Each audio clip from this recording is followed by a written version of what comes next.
रूस यूक्रेन के बीच 3 साल से जंग जारी है। युद्ध कब खत्म होगा किसी को पता नहीं। पूरी दुनिया शांति के कवायद में जुटी है। अच्छी बात है कि अब खुद रूसी राष्ट्रपति व्लादिमीर पुतिन और यूक्रेनी राष्ट्रपति जेलेंस्की बातचीत के लिए तैयार हैं। युद्ध के बाद ऐसा पहली बार है जब जेलेंस्की और पुतिन आमने सामने बैठकर शांति की राह तलाशने वाले थे, लेकिन अब इसमें फिर से पेच फंस गया है। तुर्की में रूस यूक्रेन के बीच आज शांति वार्ता तो होगी, लेकिन इसमें पुतिन शामिल नहीं होंगे।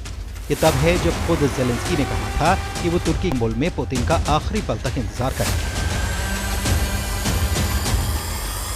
जी हाँ, रूस और यूक्रेन में दिन बहुत अहम है, यानी 15 मई को रूस और यूक्रेन के बीच इस्तांबुल में शांति वार्ता होगी। इस बीच रूसी राष्ट्रपति व्लादिमीर पुतिन ने साफ कर दिया कि वो खुद इस वार्ता में शामिल नहीं होंगे। पुतिन ने उन अधिकारियों के नामों की घोषणा कर दी जो आज तुर्की में यूक्रेन के साथ नए सिरे से शुरू हो रही बातचीत में रूस का प्रतिनिधित्व करेंगे। पुतिन की ओर से व्लादिमीर मेंडेस्की रूसी प्रतिनिधिमंडल का नेतृत्व करेंगे। उनके साथ उप विदेश मंत्री मिखाइल गालुजिन, उप रक्षा मंत्री अलेक्जेंडर फोमिन, रूसी सशस्त्र बलों की जनरल स्टाफ के मुख्य निदेशालय के प्रमुख इगोर कोत्सिकोव भी शामिल होंगे। पुतिन ने बातचीत में सहायता के लिए विशेषज्ञों के एक समूह को नियुक्त किया है।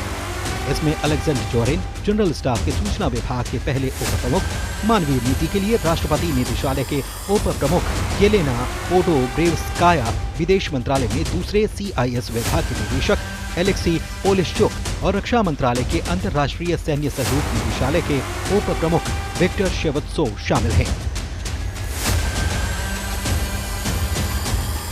रूस ने कंफर्म किया है कि यूक्रेन के साथ बातचीत गुरुवार को इस्तांबुल में फिर से शुरू होगी। इस्तांबुल जा रहा रूसी प्रतिनिधिमंडल तकनीकी और राजनीतिक दोनों मुद्दों पर चर्चा करेगा। यहाँ बताना जरूरी है कि खुद रूसी राष्ट्रपति पुतिन ने 11 मई को सीधी बातचीत फिर से शुरू करने के लिए औपचारिक रूप से यूक्रेन को बिना शर्त न्योता दिया था।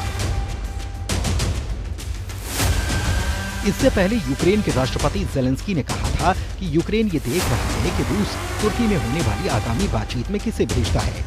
उसके बाद ही वो अगले कदम पर फैसला करेगा। जेलेंस्की ने रूस के इरादों पर भी संदेह जताया था और मॉस्को के हालिया संकेतों को अविश्वसनीय बताया था। हालांकि उन्होंने कहा कि अमेरिकी राष्ट्रपति डोनाल्ड ट्रंप भी बातचीत में शामिल होने पर विचार कर रहे हैं। उनका कहना था कि ट्रंप की मौजूदगी सबसे मजबूत तर्क बन सकती है। यूक्रेन की तरफ से नाम फाइनल नहीं है। ये भी तय नहीं है कि पुतिन के ऐलान के बाद अब जेलेंस्की खुद इसमें जाएंगे या नहीं।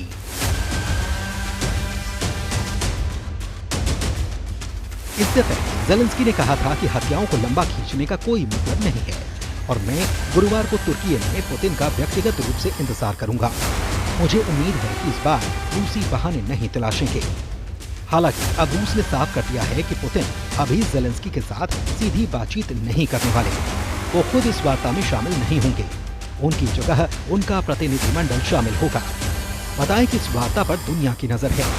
खुद रूस के ऑफर को स्वीकार करते हुए जेलेंस्की ने बीते दिनों कहा था कि वो आज यानी कि गुरुवार को इस्तांबुल में व्लादिमीर पुतिन के साथ बातचीत के लिए तैयार है। बताया जा रहा है कि इस वार्ता में अमेरिका का हाथ है। 29 अप्रैल को रूसी राष्ट्रपति पुतिन ने यूक्रेन के साथ 3 दिन के एक तरफा सीज फायर का ऐलान किया था। ये सीज फायर 8 मई से लागू हुआ था। इसकी शुरुआत 7-8 मई की रात से हुई और 10-11 मई की आधी रात को ये खत्म हो गया। वहीं रूसी रक्षा मंत्रालय ने यूक्रेन पर 14,000 से ज्यादा बार सीज फायर के उल्लंघन के आरोप लगाए।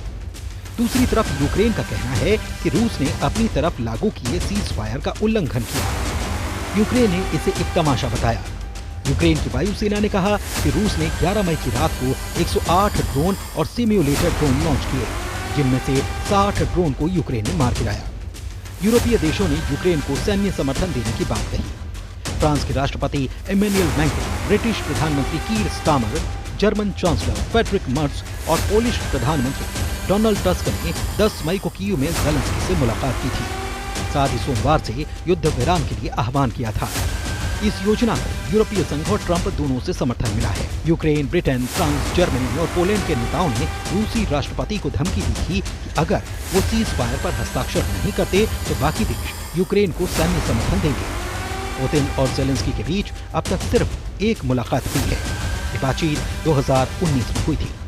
2022 में जंग की शुरुआत से पहले भी दोनों नेताओं के बीच बातचीत की कोशिश हुई थी, लेकिन वो सफल नहीं हो पाई।